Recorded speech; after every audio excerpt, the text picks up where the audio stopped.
and daimoku, activities to spread the teachings of Buddhism, and study. Study is the support for the other two. Therefore, it's really important that we do our best to study a little bit every day. So study is what helps you to understand the progress of your human revolution. Study is what helps you to understand what is going on in your own life and in the environment around you. And study is what enables you to answer other people's questions. So altogether, study is a really vital practice. In his New Year message to us, Sensei said, in order to make the 21st century a truly hopeful age, we must now more than anything strengthen our foundation of faith, for it is the basis of every activity in which we participate. Your study campaigns are undertaken in order to polish and train your life itself. Study is needed to deepen your faith in the Gohonzon, the source of all true values, and to positively engage yourselves in our great movement of the human revolution. So, not everybody who practices Nichiren Shoshu Buddhism in NSUK understands the value of study. I guess everybody who's here tonight really does, especially as they've battled through some pretty awful weather.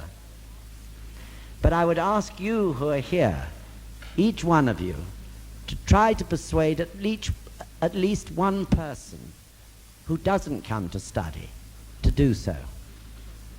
Try to explain the reasons for it. I think there's a deep objection, in a way, in people's lives to study, because they think of academic study such as we do at school and college. But Buddhist study, as you know, is nothing like that.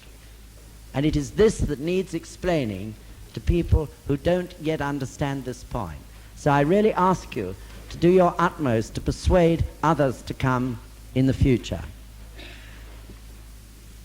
So study isn't something dry and academic. Study of Buddhism is for our daily life, so that we can understand what is happening around us and we can take appropriate action based on the power of our faith in the Gohonzon. Nichiren Daishonin wrote the gosho to help ordinary people. He didn't write it in classical characters of that time. He wrote it in the writing of the ordinary people to help them to solve their daily problems and discover the true purpose of their life.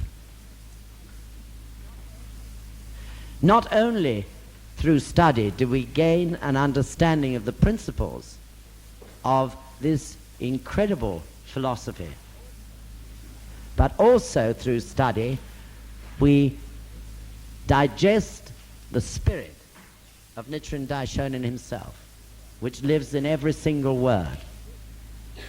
And this is as important, if not more important, than studying the theoretical principles. In a lecture to the study department at the beginning of last year, which was the first year of study, Sensei said, "I therefore hope that the study department of the Soka Gakkai will conceive of study not in terms of theoretical concepts, but at all times as something intimately related to the daily lives and needs of ordinary men and women, something everyone can translate into actual practice." So, with this in mind, let's all of us in this coming second year of study the gosho until we really begin to feel like Mr. Toda used to feel. I remember saying it at the annual general meeting. He said, when I read the gosho, I feel as if the sun is suddenly exploding over the horizon into my life. Or that a waterfall is pouring down on my head.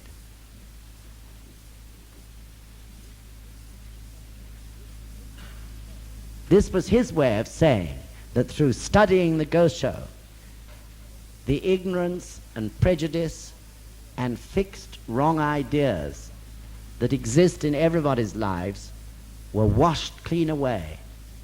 They burst out of his life like the sun suddenly appearing over the horizon, or they were washed away by that waterfall falling down over his head and body.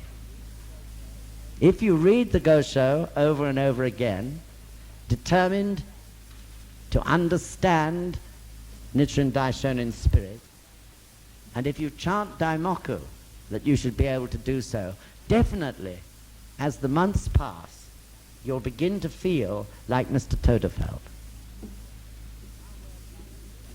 Now a word about this lecture, or series of lectures, because I think it'll take us probably 4 to 5 lectures in order to cover this gosho.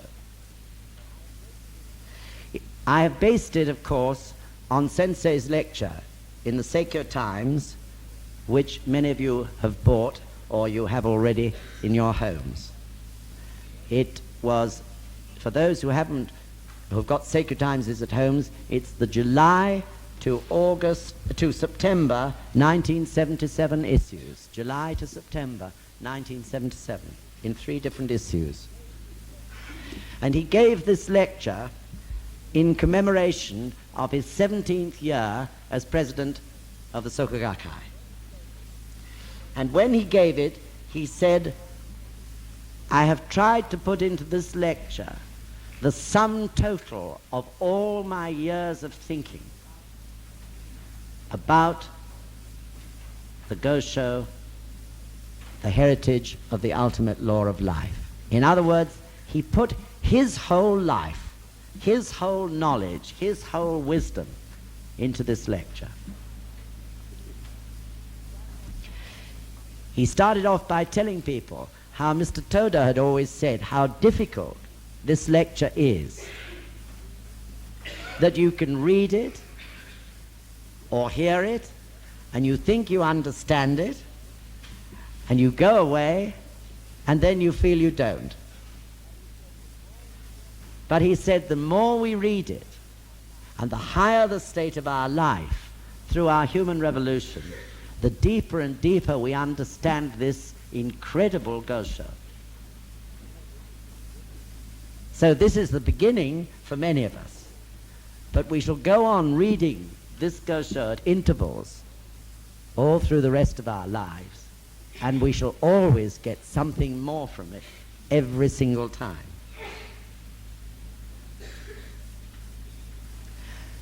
Speaking for myself, I don't quite know why, but this gosho has always given me a feeling of expectation and excitement. Perhaps it's because even without realizing it consciously, I know deep in my life I'm going to learn something new every time I read it. Mr. Toda said, this gosho is a spotless mirror for the practice of the bodhisattvas of the earth. In this gosho, we can see reflected everything that we can achieve through our practice as bodhisattvas of the earth. He went on to say, without understanding this gosho and the spirit of it, Kosen Rufu could never be achieved, nor our human revolution, nor could we attain Buddhahood.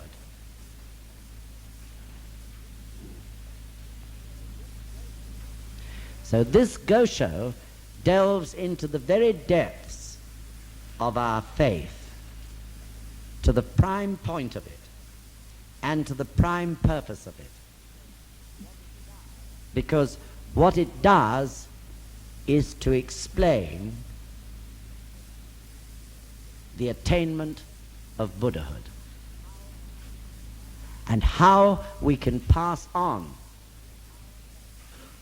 this understanding to generation after generation ahead.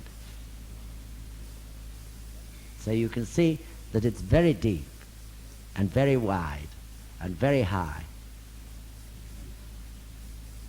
So now I'll ask Max is not here. Bill, would you like to read this? I'll ask Bill Jarvis now to read the gosho from beginning to end.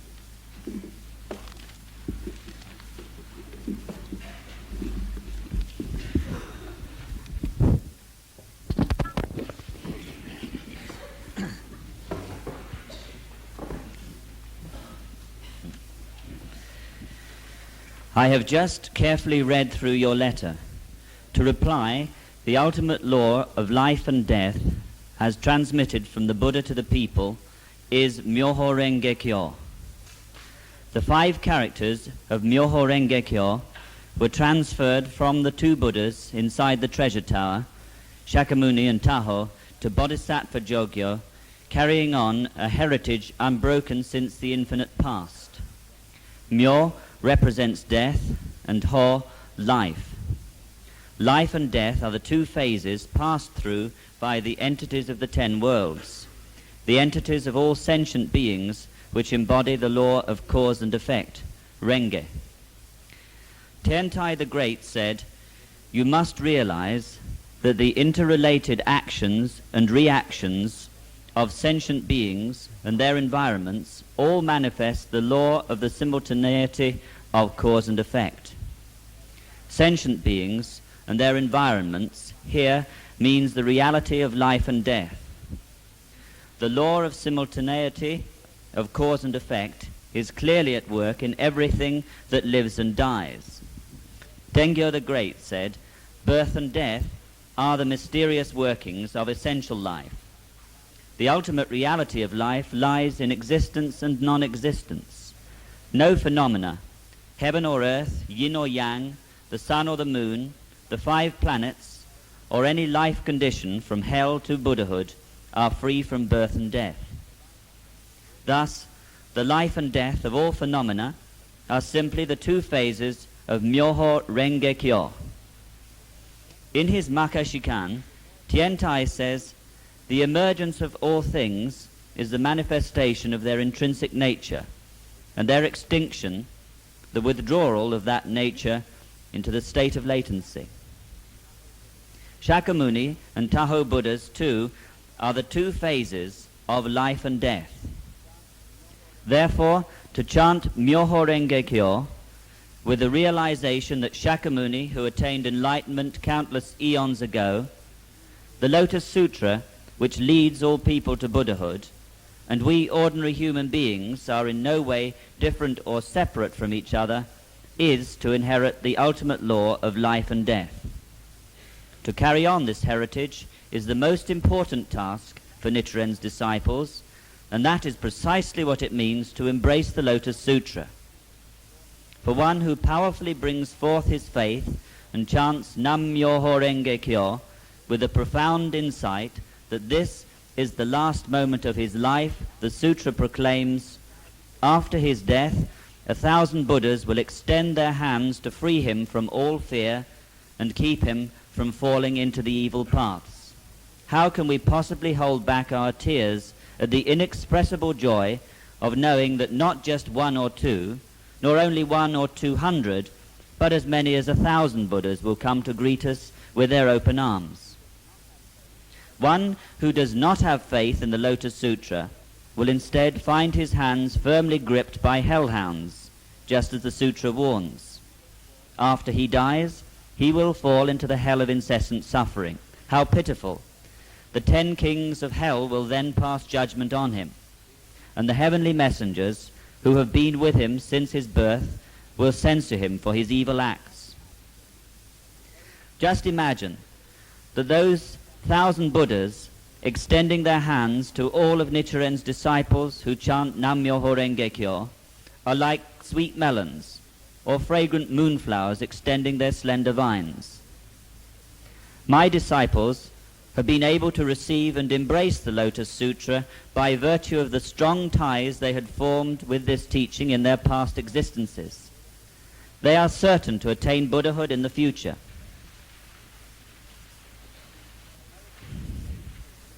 The heritage of the Lotus Sutra flows within the lives of those who never forsake it in any lifetime whatsoever, whether in the past, the present, or the future.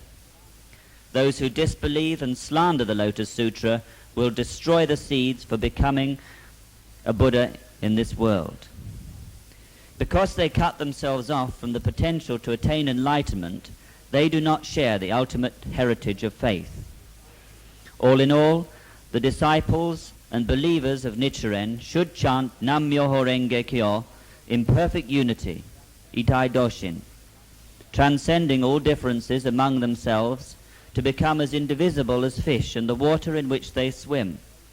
This spiritual bond is the basis for the universal transmission of the ultimate law of life and death. Herein lies the true goal of Nichiren's propagation. When you are so united, even the great hope for Kosen Rufu can be fulfilled without fail. If any of Nichiren's disciples disrupts the unity of Itai Doshin, he will destroy his own castle from within. Nichiren has been trying to awaken all the people of Japan to faith in the Lotus Sutra so that they too can share the heritage and attain Buddhahood. But instead they attacked me time and again and finally had me banished to this island. You have followed Nichiren, however, and met with sufferings as a result. It pains me deeply to think of the anguish you must be going through. Gold can neither be burned by fire nor corroded or swept away by water, but iron is vulnerable to both. A wise person is like gold and a fool like iron. You are like pure gold because you embrace the gold of the Lotus Sutra. The Lotus Sutra reads in part, Sumeru is the highest of all mountains. The Lotus Sutra is likewise the highest of all the sutras. It also states, the good fortune of the believer cannot be burned by fire or washed away by water. It must be the karmic relationship we have shared since the distant past that has destined you to become my disciple at a time like this. Shakyamuni and Taho Buddhas certainly realized this truth. The Sutra's statement, in lifetime after lifetime they were always born together with their masters in the Buddha's lands throughout the universe, cannot be false in any way. I am extremely proud of you for having asked about the transmission of the ultimate law of life and death. No one has ever asked me such a question before. I have given my answer in complete detail in this letter, so I want you to take it deeply to heart. The important point is to carry out your practice, confident that Nam-myoho Renge Kyo is the very lifeblood which was transferred from Shakyamuni and Taho to Bodhisattva Jogyo. The function of fire is to burn and give light. The function of water is to wash away filth. The winds blow away dust and breathe life into plants, animals, and man. The earth nourishes the grasses and trees, and heaven provides life-giving rain. Myoho Renge Kyo, too, works in all these ways. It is the cluster of blessings brought by the bodhisattvas of the earth. The Lotus Sutra says that Bodhisattva Jogyo should now appear to propagate this teaching in the latter day of the law. But has this actually happened? Can Bodhisattva Jogyo have already appeared in this world, or has he not? Whatever the case, Nichiren was the first to propagate this teaching. Be thoroughly determined to summon forth the great power of your faith and chant Nam-myoho Renge Kyo with the prayer that your faith will be firm and correct at the moment of your death. Never seek any other way to inherit and manifest the ultimate law in your life. Only then will you be able to transform desires into enlightenment and the sufferings of life and death into nirvana. It would be useless to embrace the Lotus Sutra without the lifeblood of faith. I am always ready to clear up any further questions you may have. February the 11th, 1272, Nichiren, the Shramana of Japan, a reply to Sairembo. Thank you very much. So this gosho is short compared to some of the more important goshos, but it probes directly into the question of life and death. It is therefore very, very deep.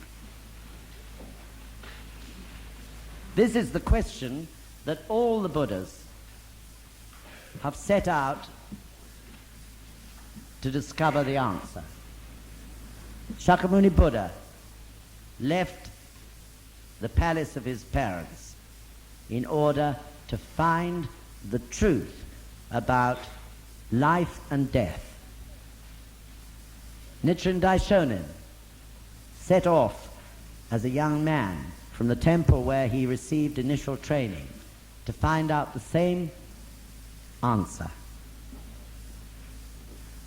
Mr. Toda, in prison, day after day and month after month in his miserable cell, sought the same answer.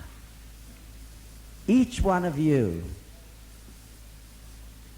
though it may have been consciously in some cases and subconsciously in other cases, have sought the same answer. Nearly all the philosophers of the world and the leaders of all, or the founders of all the religions of this world, have been seeking the same answer. So, an understanding of the secret of life and death is the fundamental base of any philosophy which is going to be of any value to man. Sarenbo, to whom this gosho was written, was a scholar of the Tendai sect. And as you know, Tendai or Tiantai was in the direct flow of Mahayana Buddhism from India through to China and Korea to Japan. It was Tendai who, in the period we call Zoho,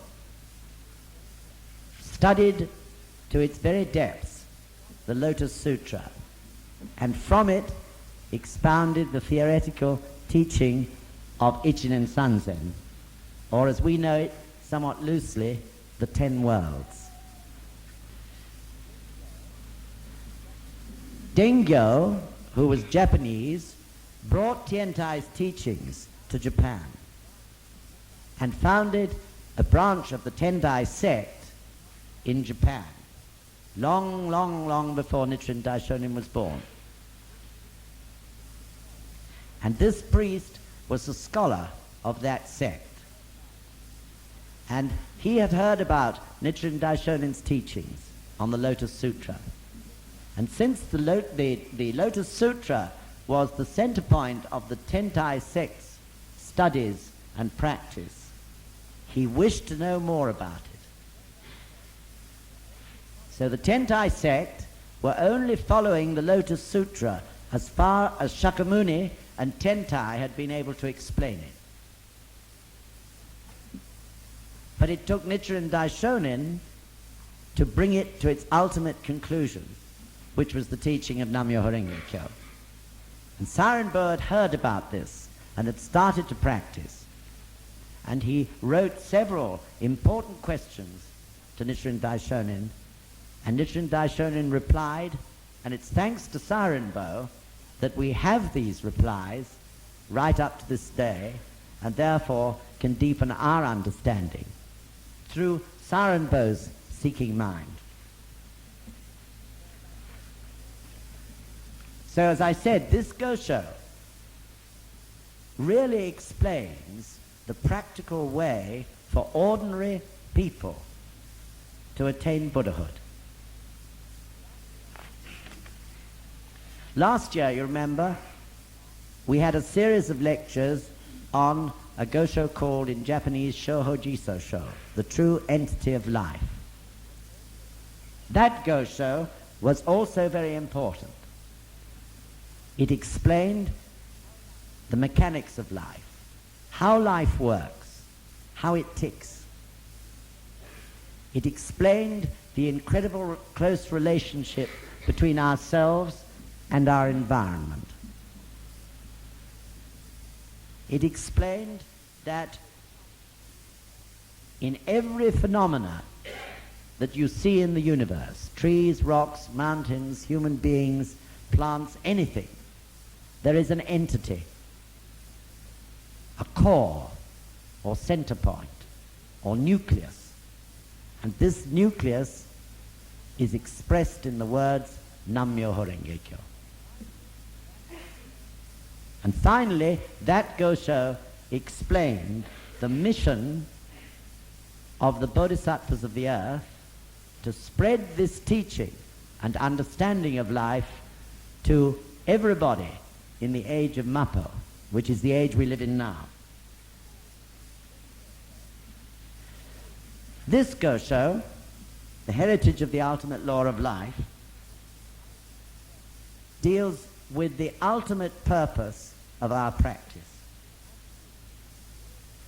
and the attitude towards practice which will lead us to reach this purpose, the attainment of Buddhahood.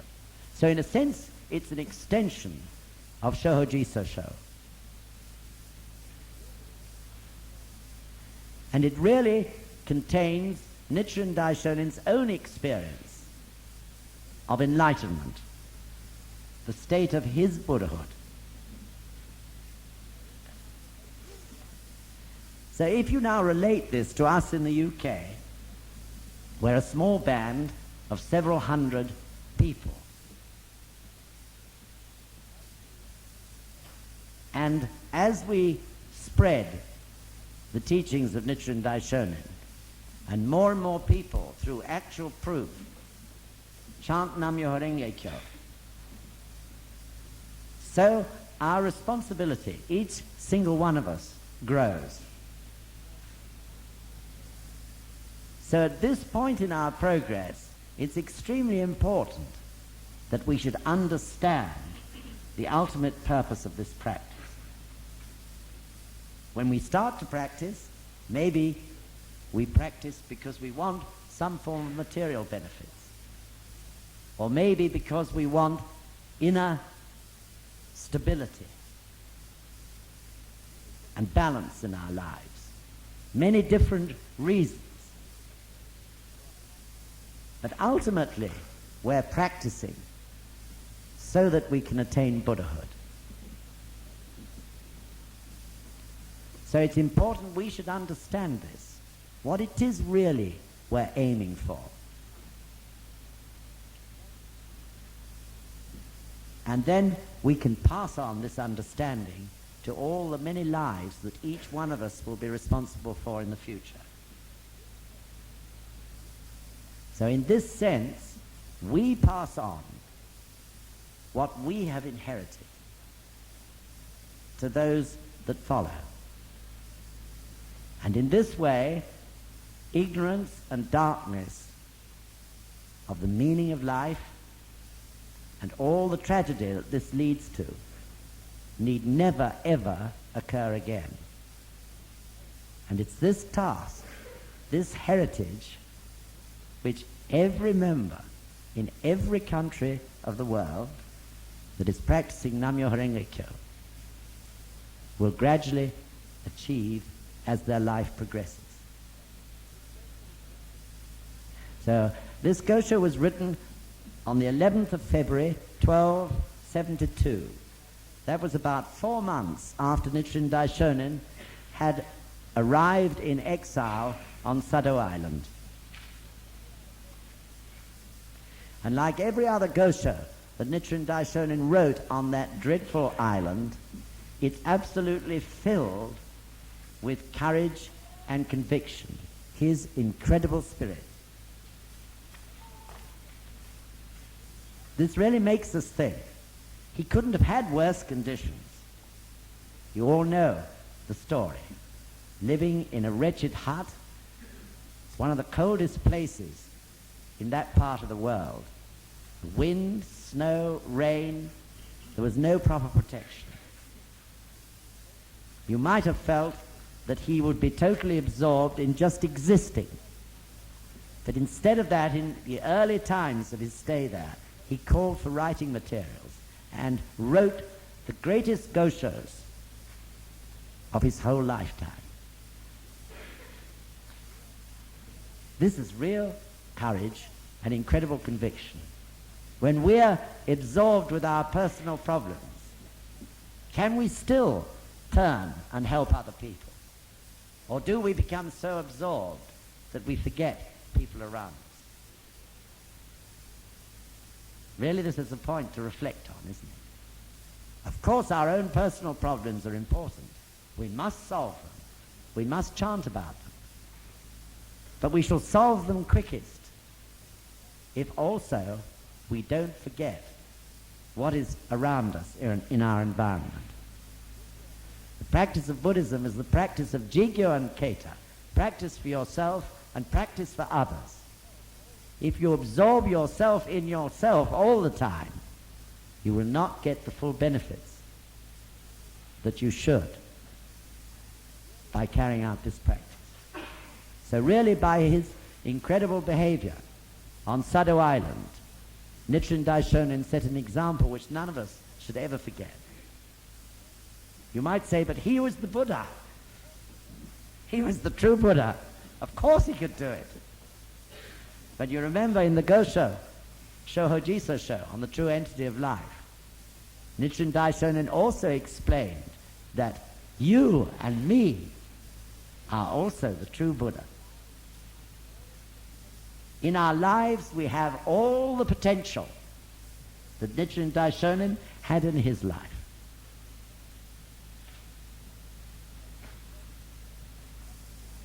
So in that sense, we have the power.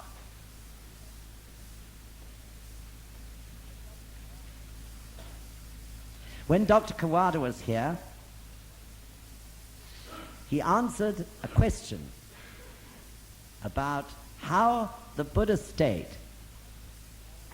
manifests itself, or what was the attribute which the Buddha state gives people. And he answered in one word. Anyone remember it? Courage. Thank you, Dennis. Courage. But this is a courage that arises from the very depths of your life.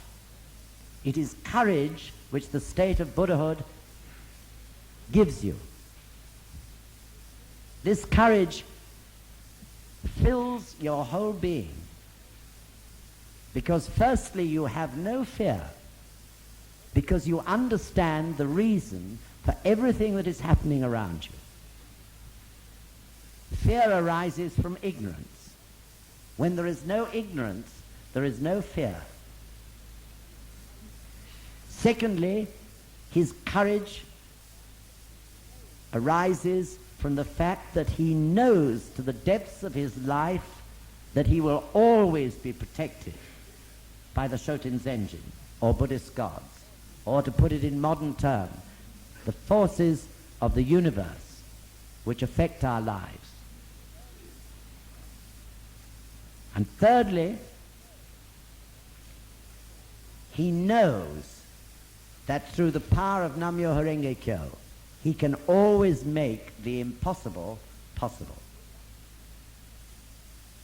With this understanding, the Buddha is an expression of incredible courage.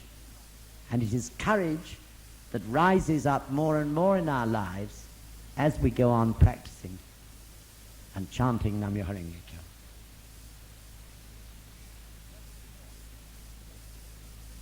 Just before this gosho, remember, in September 1271, Nichiren Daishonin had undergone what's known as the Tatsunoko Chi Persecution. This was his final test.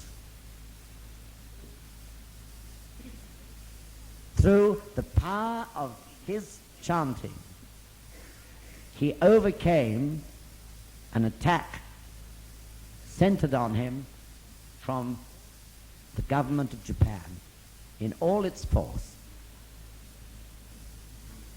They tried to behead him, and they failed.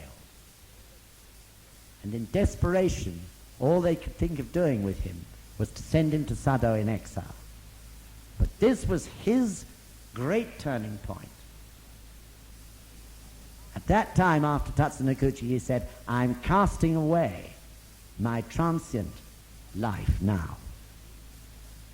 In other words, he was revealing himself in truth as Buddha. And his writings from then onwards more and more openly made this clear. But of course, through this suffering, he was able to show us what we can do. Because he then taught us that we have exactly the same potential as him. So now we'll go on to examining the title. And we probably won't get any further than the meaning of the title today. So in English, the heritage of the ultimate law of life. But I would also like you to write down the Japanese words, because later that helps you to understand the deep meaning of the title. So the Japanese title is SHOJI ICHI DAIJI KECHIMYAKU. Already? SHOJI, S-H-O-J-I, SHOJI.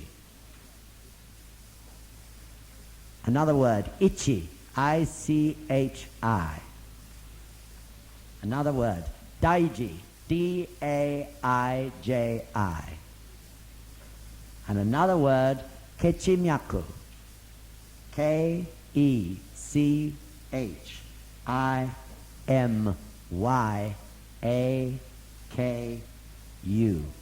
KECHIMYAKU. Sho means teaching. So the name of this gosho is SHOJI ICHI DAIJI KECHIMYAKU. Okay?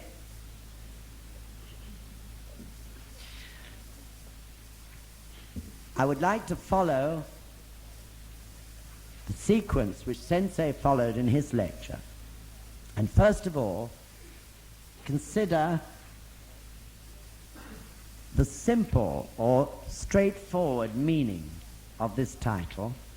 And then after that, when we've grasped that bit, we'll move down into a deeper level.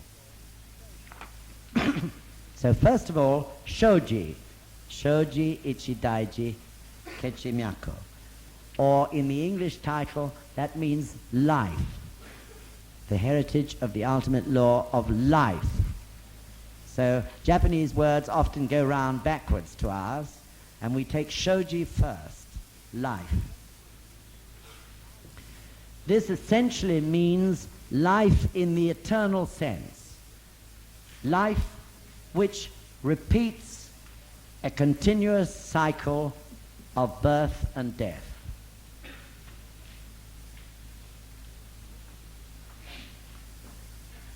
Ichi means not just one, but the only one, or the one and only. Ichi, the one and only. Absolutely the one.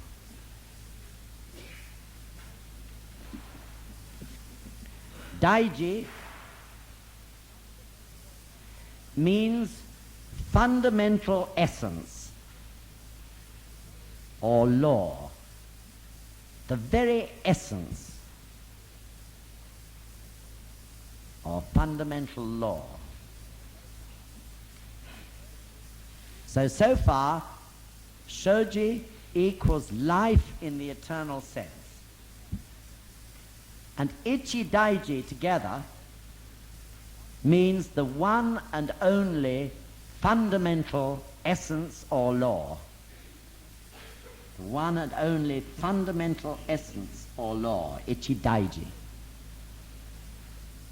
So SHOJI Ichi Daiji means the one and only fundamental law of life. In the title, in English, it's called The Ultimate Law of Life. KECHIMYAKU.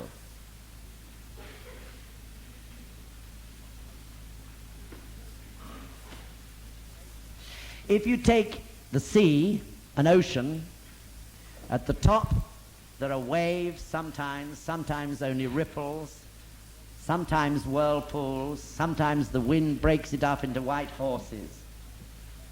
But below the surface of that sea, there is a current flowing steadily and smoothly all the time. That is KECHIMYAKU. The current which flows unceasingly through all the changes that life goes through. The waves and the white horses, the spray and all that are the changes of life, constantly going on all around us and in our own lives. But under all that, deep down, there is the current of life itself, like the current of the ocean, which is KECHIMYAKU. A current that flows steadily and unceasingly. Below the superficial changes in life and death. So the continuous, unchanging, eternal current of life. KECHIMYAKU also has another meaning. Similar. It also means the master and disciple relationship. The relationship between teacher and pupil, master and disciple. This is also like a current that in Buddhism runs through eternal life. The teacher is always appearing and transmitting at the right moment the law of life or the explanation of life to his disciples, who then pass it on from generation to generation. So this is the current of life as applied to Buddhism. The current of the teaching of master to disciple down through the ages and generations, like the flow continuously of that current at the base of the ocean. This is also KECHIMYAKU. So KECHIMYAKU means in that sense transmission, or the other way round, heritage. You transmit and you inherit. The master transmit, the disciples inherit. The disciples transmit, and their followers inherit. Just like the flow of the current of life or the current at the base of the ocean.